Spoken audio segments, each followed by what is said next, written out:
Matt, nous avons Steve Witkoff avec Kushner. Ils négociaient au Moyen-Orient et nous savons ce qui se passe avec le soi-disant plan de paix là-bas et leur projet pour Gaza. En gros, ce qu'ils ont fait et ce dont ils parlent, c'est qu'est-ce que j'y gagne? Comment pouvons-nous tirer profit de la situation à Gaza? Et j'ai peur que ce soit la même chose avec la guerre en Ukraine. Ces deux hommes négocient, mais au fond, il n'y a pas de véritable diplomatie.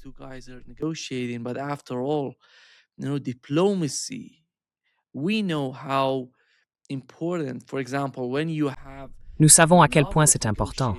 Par exemple, lorsque l'on négocie avec les États-Unis. C'est totalement différent du fait que Dmitriev parle avec des Américains. Ce ne sont pas des diplomates. Ils ne sont pas formés pour résoudre des problèmes.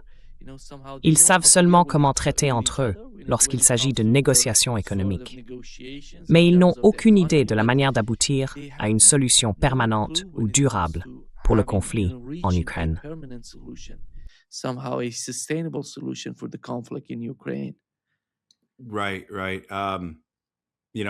Oui.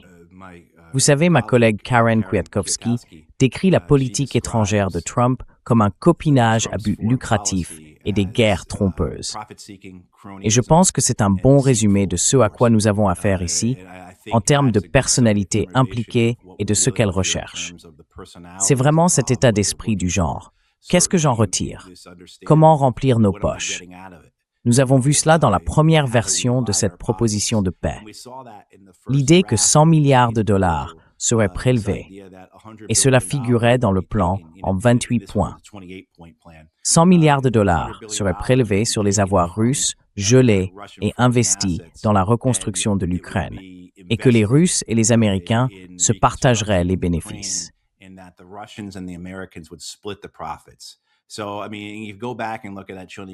Donc, je veux dire, si tu regardes ce plan de paix en 28 points, l'idée du profit domine la section sur la reconstruction. Tu sais, normalement, c'est quelque chose qu'on cache.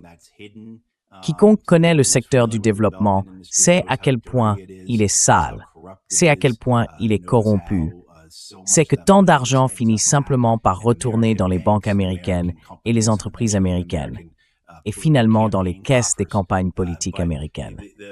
Mais là, ils le disent ouvertement, non? Ils n'essayaient même pas de le cacher.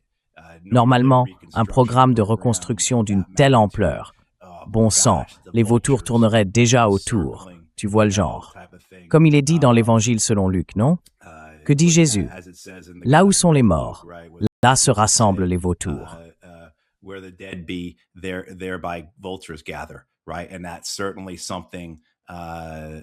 Exactement. Et c'est certainement quelque chose qui reflète la vision américaine de la reconstruction d'après-guerre, peu importe comment on la formule. Donc vous savez, cette idée que oui, ils veulent s'enrichir, que la question « qu'est-ce que j'y gagne » domine leur façon de penser. On l'a vu exprimé en Ukraine. On l'a vu depuis le début de cette guerre qui a commencé en 2022. Je sais qu'elle a commencé en 2014, mais enfin, dans l'idée des banques américaines qui sont allées en Ukraine et ont essentiellement obtenu des engagements pour être celles qui allaient reconstruire le pays après la guerre. Oui, je ne sais pas où cela en est aujourd'hui, mais on a clairement vu cela dès le départ. La recherche du profit qui allait, vous savez, et qui sont ces banques?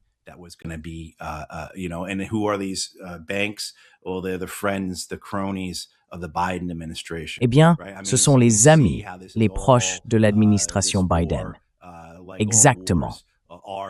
Je veux dire, on voit bien comment cette guerre, comme toutes les guerres, est une arnaque, pour reprendre les mots immortels du général des Marines Smedley Butler. Je pense que c'est très clair. L'idée de rechercher le profit, du type « qu'est-ce que j'y gagne ?» dans le cadre du plan de Gaza de l'administration Trump, qui a également été négocié par Witkoff et Kushner, me semble encore plus explicite. Cette idée de monétiser 70% du littoral de Gaza, comme l'a révélé un article du Wall Street Journal il y a environ une semaine. Le plan s'appelle Project Sunrise et il prévoit un investissement générant d'énormes profits. Et que le peuple palestinien soit impliqué ou non n'a même pas la moindre importance pour ces gens-là. not even secondary or tertiary to these people. So the idea of Donc, l'idée de conquête ici, qu'il s'agisse de l'anéantissement littéral d'un peuple, comme le peuple palestinien à Gaza, ou du fait d'être le décideur, le faiseur de rois, peu importe comment on le décrit, des États-Unis dans les négociations entre l'Ukraine et la Russie, je ne pense pas que quiconque conteste l'idée que les Américains sont ceux qui peuvent décider du sort de cette affaire. Bien sûr, je ne dis pas que les Russes et les Ukrainiens n'ont pas d'agence, mais les États-Unis sont un facteur si important dans tout cela que c'est vraiment à eux de déterminer la suite. Et encore une fois, les Russes peuvent se retirer à tout moment. Les Ukrainiens, non. Les Européens, eux, font certainement de leur mieux pour saboter tout cela. Et ainsi de suite.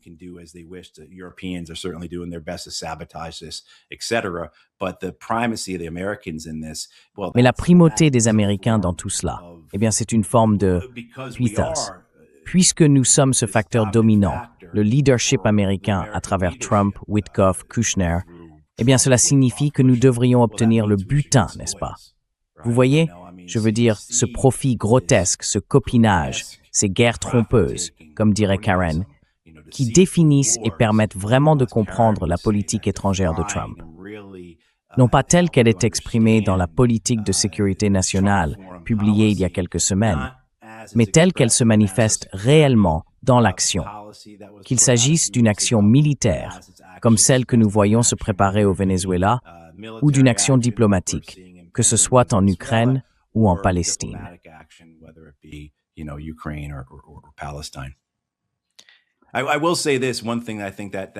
Je dirais ceci. Ce qui est vraiment remarquable dans ce qui se passe entre l'Ukraine et la Russie en matière de négociation, c'est le rôle des États-Unis à la fois comme belligérant et comme médiateur. L'idée que les États-Unis soient à la fois partie prenante du conflit et médiateur. Je ne suis pas sûr de pouvoir penser à une autre guerre ou situation avec une configuration semblable à celle que nous voyons ici.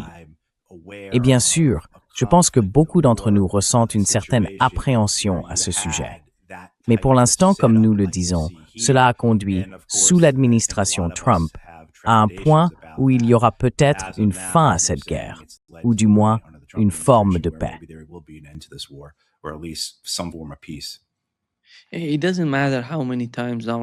Peu importe combien de fois Donald Trump répète que c'est la guerre de Biden. Nous savons que cette guerre a commencé en 2014 sous l'administration Obama, puis s'est poursuivie sous les administrations Trump, Biden et maintenant Donald Trump 2.0. Mais pensez-vous qu'ils font la même chose? Que l'administration Trump fait la même chose à Taïwan en y envoyant davantage d'armes? Oh, absolument. Absolument. Je pense que l'administration Trump avec Taïwan agit de la même manière qu'au début. Elle repousse les limites, fait tout pour provoquer, fait tout ce qu'elle peut pour satisfaire ceux à Washington, D.C. qui veulent la guerre, tout en pensant pouvoir la gérer et aller jusqu'à la limite. L'idée, c'est nous allons pousser, nous allons provoquer, nous allons titiller les Chinois pour notre bénéfice politique intérieur. Absolument.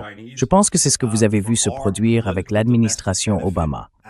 Vous savez, j'étais à Washington, D.C. en 2014 et 2015, impliqué dans certains travaux au Capitole.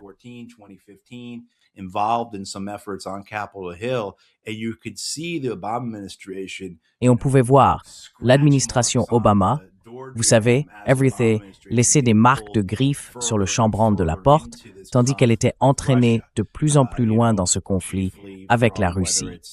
Principalement à cause que ce soit de l'industrie de l'armement qui le souhaite, de l'industrie des combustibles fossiles, des Européens qui le veulent, et surtout des membres du Congrès qui en étaient avides. Et on voit la même chose aujourd'hui avec la Chine. Nous l'observons depuis des décennies.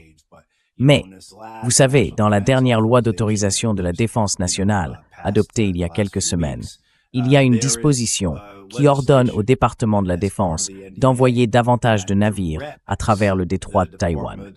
Vous savez, cette idée d'envoyer ces patrouilles dites de liberté de navigation, comme ils les appellent, revient simplement à aller provoquer les Chinois, n'est-ce pas? which is simply just going and poking the Chinese, right? I mean, this idea of go out there and see if Je veux dire, cette idée du genre, va là-bas et vois si tu peux te battre. C'est, je pense, quelque chose que les Américains ont, ou plutôt que beaucoup d'Américains à Washington, D.C. veulent depuis très longtemps. L'idée que la Chine devrait être notre prochain ennemi n'a rien de nouveau. Si l'on remonte au milieu des années 1990, on voit déjà la montée de l'inquiétude, si l'on peut l'appeler ainsi, des dirigeants américains, des responsables de la politique étrangère à propos de la Chine.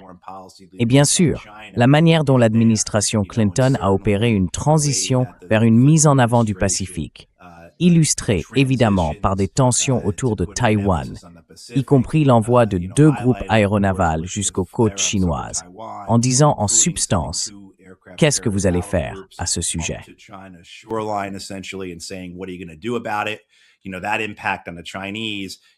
Vous savez, cet impact sur les Chinois nous a menés là où nous en sommes aujourd'hui.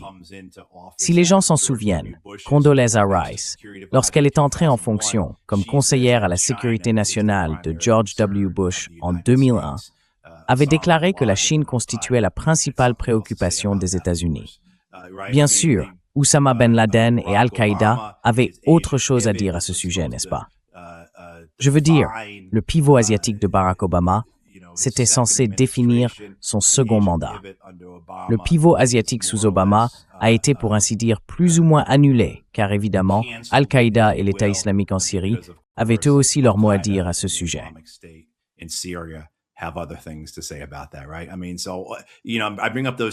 Exactement.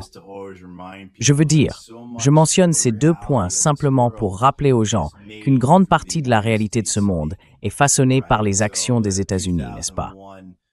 Les attentats du 11 septembre 2001 sont une conséquence directe, un contre-coup direct de la politique étrangère américaine au fil des décennies. Et bien sûr, la situation en Syrie, qu'il s'agisse de cette guerre civile dévastatrice et horrible ou de la montée de l'État islamique, tout cela découle des actions de l'Amérique. Ainsi, les Américains qui veulent se réorienter et lancer ce nouveau conflit avec la Chine se retrouvent sans cesse frustrés par les anciens conflits qu'ils ont eux-mêmes créés. Et si l'on remonte particulièrement à la genèse d'Al-Qaïda et à la raison de ce conflit, tout cela remonte à la guerre froide. Al-Qaïda existe à cause de notre guerre contre l'Union soviétique.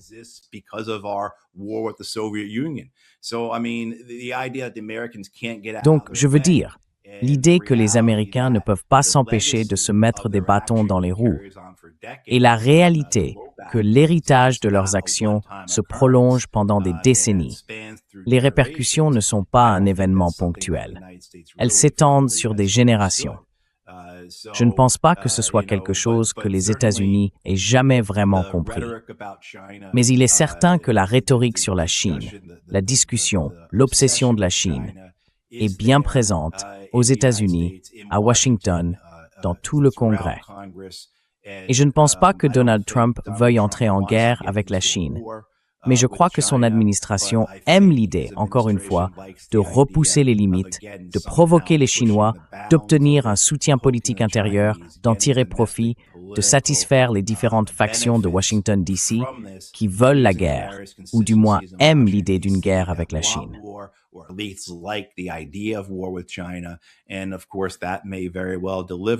Et bien sûr, cela pourrait très bien provoquer la guerre dont ils rêvent. Et, vous savez, je pense que presque tous, n'est-ce pas, Nima, y compris, je crois, la plupart des gens qui nous écoutent et nous regardent en ce moment, seraient d'accord pour dire que les États-Unis n'auraient pas la moindre chance dans une guerre contre la Chine. Nous ne pourrions pas tenir plus de quelques semaines. Les moyens dont disposent les Chinois en termes de capacité industrielle finiraient tout simplement par submerger les Américains. Peu importe à quel point la technologie d'un camp est supérieure à celle de l'autre. Le fait que les Chinois n'aient pas mené de guerre depuis des décennies et qu'ils manquent d'expérience, tout cela n'a aucune importance. Une guerre de ce type se jouerait sur la capacité industrielle, mesurée non pas en années, mais en mois. Et je pense que ce serait la réalité pour les Américains. Ils sont dans une guerre contre la Chine. but for the Americans and a loss in a war with China. Yeah. Matt, looking at the Middle East, Matt, en regardant le Moyen-Orient et l'Asie de l'Ouest aujourd'hui, il me semble que tant de choses ont changé. Tout paraît étrangement différent. Quand on voit l'Arabie saoudite attaquer 2 navires transportant des armes émiraties à destination du Yémen, je n'aurais jamais imaginé que ces 2 pays puissent s'en prendre l'un à l'autre. Et il n'y a pas que l'Arabie saoudite et les Émirats arabes unis.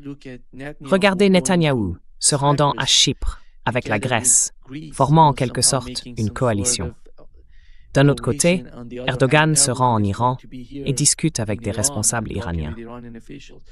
Que se passe-t-il au Moyen-Orient, à ton avis? Et comment ces guerres sans fin transforment-elles le visage de la région? Car à mon sens, ce qui se passe au sein des États arabes, compte tenu de leur politique étrangère, surtout après l'attaque contre Doha, c'est qu'ils sont en train de revoir leurs calculs en ce moment même.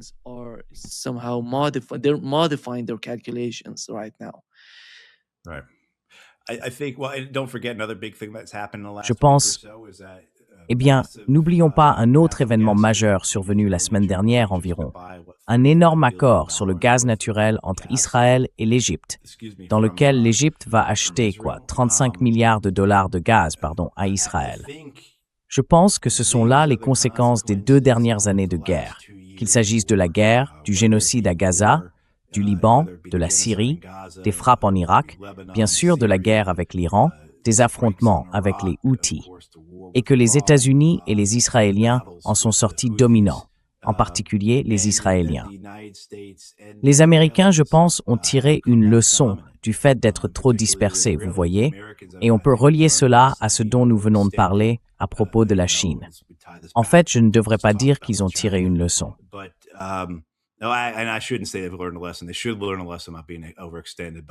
Ils devraient tirer une leçon du fait d'être trop engagés. Mais je ne sais pas si ce que Larry Wilkerson aime citer chez Barbara Tuchman, la tête de bois de Washington, D.C., a été percé par la réalité. Je pense que ce que l'on a vu, c'est malheureusement un succès stratégique des Israéliens. Maintenant, il y a toutes sortes de problèmes internes à Israël qui pourraient causer sa perte, et nous pourrons en parler séparément. Mais du moins sur le plan géopolitique, à l'échelle régionale, la domination des Israéliens est évidente, et je pense que la plupart des nations le reconnaissent. Où cela mènera, nous verrons bien. Je veux dire, je l'ai déjà dit, pourquoi les Turcs n'ont-ils pas encore commencé à se doter d'une arme nucléaire? Je ne comprends pas. Je ne sais pas. Cela pourrait très bien arriver.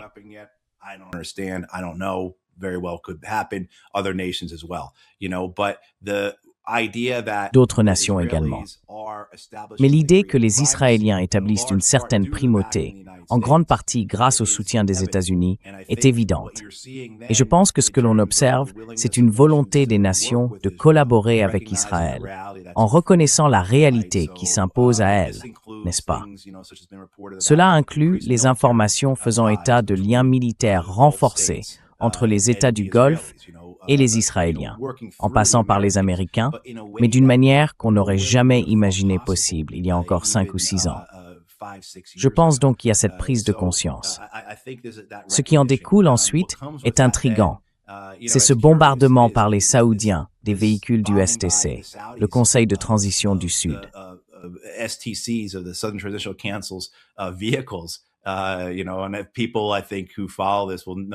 Vous savez, les gens qui suivent tout cela le savent. Ils ont vu la vidéo, avec tous ces pick-up blancs. Et nous n'avons toujours pas compris d'où viennent tous ces pick-up blancs. J'en ai vu toute ma vie dans ces conflits.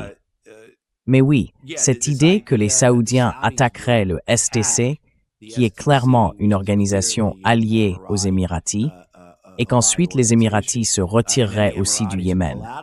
D'accord, il se passe quelque chose ici en termes d'équilibre des pouvoirs. Peut-être que les Émiratis ne veulent pas être trop engagés. Certainement, je pense qu'au Yémen, le STC a récemment pris le contrôle d'une grande partie des 2 régions orientales du pays. Ils veulent déclarer leur indépendance, créer leur propre Sud-Yémen. C'est quelque chose que les Saoudiens ne veulent pas. Alors, les Émiratis savaient-ils que cela allait arriver?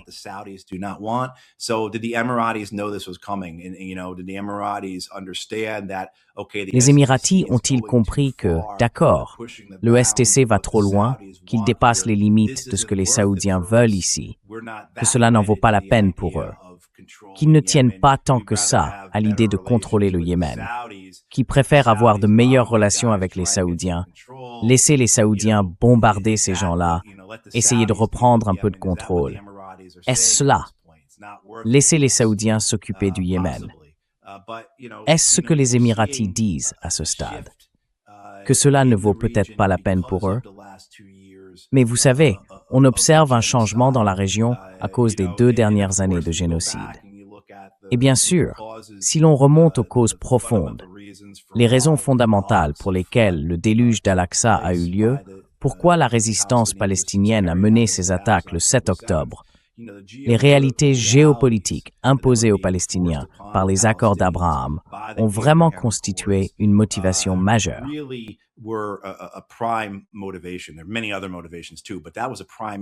Il y a aussi beaucoup d'autres motivations, mais c'était une question essentielle pour les Palestiniens. L'idée que nous sommes laissés pour compte. Tous ces pays signent les accords d'Abraham. L'administration Trump, à ce moment-là, en était encore à 1 an. Mais l'idée était que personne ne les soutiendrait, qu'à terme, tout le monde finirait par abandonner les Palestiniens. Nous devons faire quelque chose à ce sujet, au moins ne pas partir en silence. Et, malheureusement, la réalité est que 2 ans après le déluge d'Al-Aqsa, cela n'a pas été un succès. Cet objectif de la résistance palestinienne n'a pas été atteint.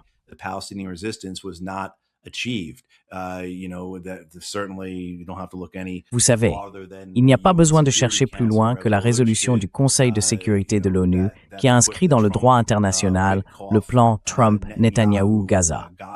Si vous voulez une preuve que les Palestiniens ont été abandonnés et laissés à eux-mêmes, la voilà. L'Algérie, de tous les pays, a voté contre les Palestiniens. Ils n'ont plus d'amis, personne prêt à se tenir à leur côté, à part les Houthis. Les autres pays, qui étaient censés faire partie de l'axe de la résistance avec eux, ont tous été affaiblis, neutralisés, dissuadés par les Israéliens. Donc encore une fois, on en revient à cette idée du succès stratégique des Israéliens et des Américains au cours des dernières années. C'est indéniable.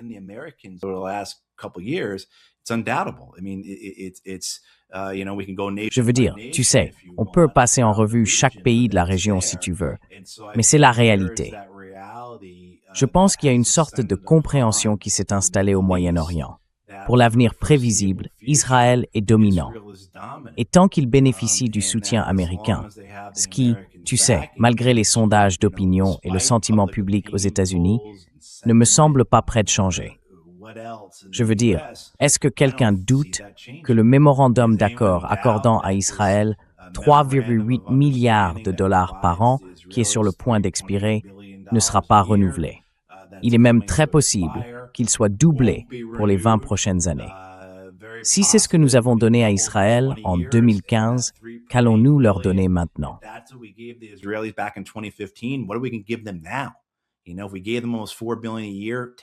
Vous savez, si nous leur versions presque 4 milliards de dollars par an il y a 10 ans, nous pouvons leur donner 5 milliards, 6 milliards, voire 10 milliards par an aujourd'hui. Et si le Congrès le fait, et bien sûr qu'il le fera, peu importe ce que disent les sondages d'opinion, alors oui, je veux dire, je pense que c'est la terrible réalité à laquelle nous sommes confrontés. Peu importe à quel point nous comprenions ce que la résistance palestinienne essayait d'accomplir, à quel point nous étions de leur côté, les soutenions, les appuyions et compatissions avec eux, ils ont perdu. Et c'est la terrible réalité qui ne concerne pas seulement le peuple palestinien, mais je pense toute la région.